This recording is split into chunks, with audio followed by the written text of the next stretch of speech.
We're back with a pair of Blue Brothers out of the 137 litter, and we've talked at length already about this litter and how good it is and how deep it is. And we may have saved, at least in our talking order here, we may have saved the best two for last.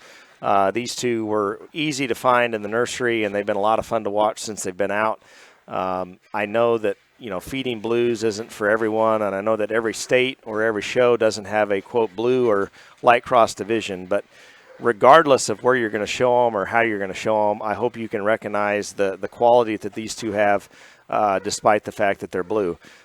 Big legs, extra dense and stout, out of a very good litter, out of a very good sow, and, the kind of pigs that I think have a lot of upside for the summer of 2023. They're sired by Anthem. Anthem's the Dirty Secret son that we've got here from JD. And their mother is a Crickets, Dirty South, Dirty Secret. And I mentioned this, I think, when I talked about the red belts. If you're keeping track of the number of shots of Dirty Secret in the pedigree, I think you're going to need more than one hand. And as we get into years of doing this now, we haven't veered very far from that lineage. And the more we do it, in some cases, the better it gets. So I think this is a great example of that. I think these two have a lot of top-end quality. I think they've got a lot of quality as the kind of pigs that you can feed slow, and I think you can decide and sort of pick where your targeted endpoint is. Dash 4 is on screen right now. He's kind of the darker blue-hipped one.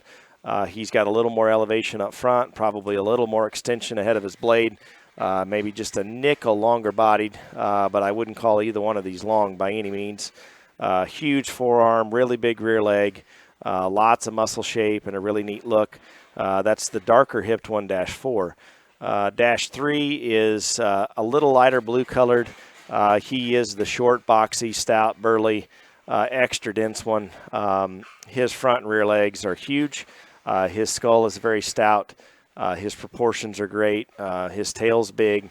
I think all of those indicators that we tend to evaluate to determine true stoutness read extra stout for this one. So, the guys that like to feed them slow are going to gravitate to Dash 3. The folks that want to show one in June are probably going to gravitate to Dash 4. But either way you like them, I think both of these 137s have lots of quality, and surely you can appreciate a blue one that looks like this. 137.3, 137.4, they're Anthem, Crickets, Dirty South.